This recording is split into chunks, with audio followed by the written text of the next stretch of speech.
یہ خدا کا ڈر، چاہے دین کا کام ہم جتنا بھی کر رہے ہوں لیکن ہمارے دلوں میں خدا کا ڈر ہو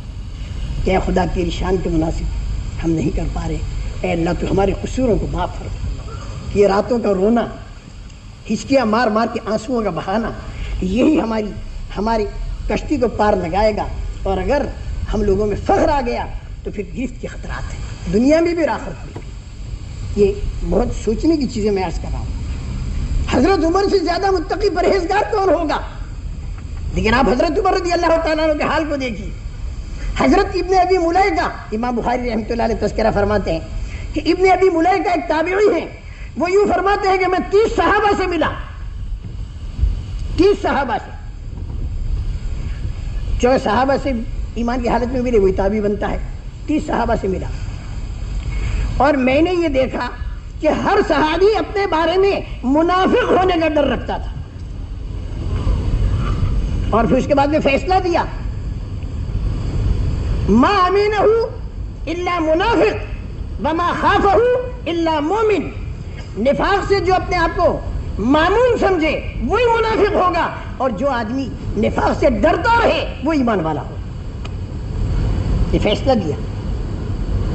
حضرت حذیفہ، منافق جانتے ہو کون ہے؟ اوپر سے مسلمان ہو اور اندر سے کافر ہو، دنیاوی اغراض کے لیے مسلمانوں کے ساتھ جڑا رہا، دین کے کاموں میں لگا رہا، اغراض اس میں پوری ہوتی رہی، اس میں لگ گیا، اور دیکھا کہ اغراض دوسری جگہ پوری ہوتی تو وہاں چلا گیا، اسے تو اغراض پوری کرنی ہے اپنی دنیا میں، وہ ہے منافق۔ حضور اکرم صلی اللہ علیہ وسلم کے زمانے میں حضرت حذیفہ کو حضور اکرم صلی اللہ علیہ وسلم نام دے دیے تھے منافقین کے، اور کہا تھا کسی کو نام مت بتائیے، یہ راز ہے میرا، کسی کو نہ بتائیو، بڑوں کا نام نہیں بتائے، صدیق اکبر فاروق اعظم رضی اللہ تعالیٰ عنہ کو نہیں بتائے، اس لیے کہ یہ آگے جا کے پوری امت کو لے کر چلنے والے ہیں، ان بڑوں کے دل صاف ہونے چاہیے چھوٹوں سے، اس بنا پر بڑوں کو نہیں بتائے، حضرت حذیفہ کو بتائے۔ حضرت عمر رضی اللہ تعالیٰ عنہ کے زمانے میں جب کوئی جنازہ آتا تھا، حضرت حذیفہ جنازے میں شریک ہوتے تھے، حضرت عمر جنازے کی نماز پڑھاتے تھے، حضرت حذیفہ شریک نہیں ہوتے تھے تو حضرت عمر بھی ٹال جاتے تھے،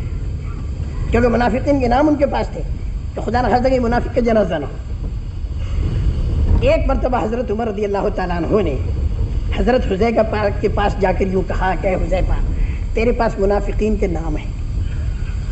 اور راز ہے نبی پاک صلی اللہ علیہ وسلم کا، میں تجھ سے نام نہیں پوچھتا، حضور کے بھید کو میں نہیں پوچھتا، حذیفہ مجھے ایک بات بتا دے، صرف اتنی بات بتا دے کہ ان منافقین کے فہرست میں عمر ابن خطاب کا نام تو نہیں؟ سوچو تو صحیح کون کہہ رہا ہے، سوچو تو صحیح کون کہہ رہا ہے، کون ان کے تقوی کا مقابلہ کر سکتا ہے؟ تو میرے محترم دوستو، ہم اور تم کیا حیثیت رکھتے ہیں؟ اس بنا پر میرے بھائیوں، دین کا کام کرتے رہو اور خدا سے ڈرتے رہو، فخر پیدا نہ ہونے پائے۔ بعد مرتبہ دین کا کام کر کے فخر پیدا ہوا، اللہ کے نزدیک تو گر گیا،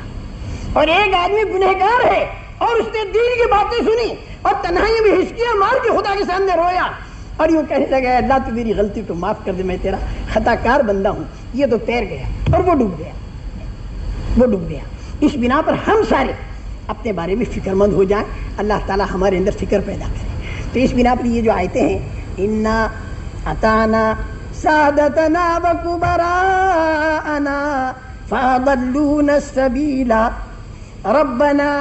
آتهم ضعفین من العذاب ولعنهم لعنا کبیرا۔ اے خدا، ہم نے اپنے بڑوں کی مانی اور انہوں نے ہمیں سچے راستے سے بچلا دیا،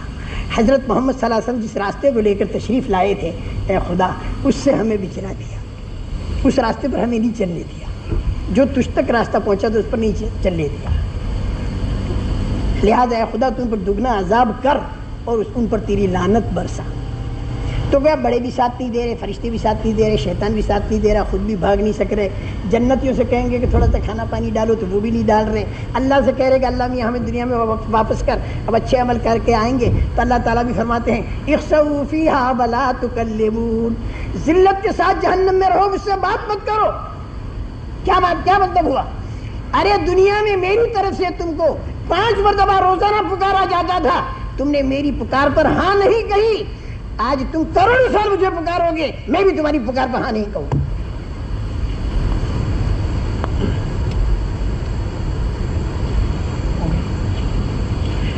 ایک بات اور کہہ دوں، خیال دل میں یہ نہ آنے پائے کہ آدمی مر گیا، مٹی میں مل گیا، ذرے ذرے بن گئے، دوبارہ کون زندہ کرے گا؟ ہر قسم کے لوگوں میں تمہیں جانا ہے دعوت دینے کے لیے، تو ذرا ایسی بھی سنا دو کہ ہر جگہ تمہارے جیسے دیندار تو ملیں گے نہیں، پتہ نہیں کس کس خیال کے لوگ ہوں گے، اور تمہیں ساری دنیا میں دعوت دینی ہے۔ جو دعوت انبیاء کرام علیہ السلام دیتے تھے، اللہ کی عظمت، اللہ کی بڑائی، اللہ کا تعارف، اللہ کے خزانے، جنت، دوزخ، آخرت، یہ سب دعوت نبیوں کا کام تھا۔ حضور پاک صلی اللہ علیہ وسلم کے بعد میں کوئی نبی آنے والا نہیں، اس لیے پوری قیامت تک دین چلے، اس کا انتظام خدا نے یہ کیا کہ ساری امت کے ذمہ دعوت ڈال دی، اور حضور اکرم صلی اللہ علیہ وسلم سب کے ذمہ دعوت ڈال کر گئے۔ تو آپ سب کو اللہ کے دین کا داعی بننا ہے، اور دعوت ان باتوں کی دینی ہے، اور آپ حضرات کو جا کے دور دور ملکوں میں دعوت دینی ہے۔ ہر قسم کے لوگ آپ کو ملیں گے، تو بات بھی مجھے ہر قسم کی کرنی چاہیے۔ بیچ میں جو اب تک میں نے بات کی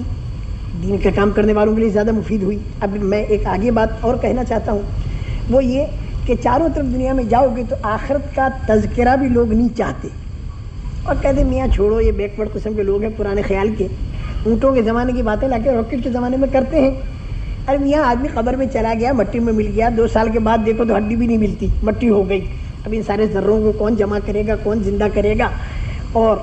جس کو آگ میں جلا دیا، راکھ بنا دیا، بہا دیا، اب کون جمع کرے گا؟ عام طور سے یہ ذہن ہونے کی وجہ سے نہ جنت کا شوق پیدا ہوتا ہے، نہ جہنم کا خوف پیدا ہوتا ہے۔ اس میں میں ایک بات عرض کرتا ہوں، اس وقت میں جو آپ اور ہم یہاں بیٹھے ہیں بن کر، ہم کو کس نے بنایا اور کیسے بنایا؟ ذرات کو دوبارہ جوڑ کے بنانا خدا کے نزدیک کوئی مشکل نہیں، کیونکہ اس وقت بھی ہم کو جو بنایا ہے اللہ نے، وہ بھی ذرات کو جوڑ کر ہی بنایا ہے۔ 50 سال کا کوئی آدمی ہے اس مجمع میں، 50 سال کے پہلے وہ کہاں تھا؟ ماں کے پیٹ میں بچہ،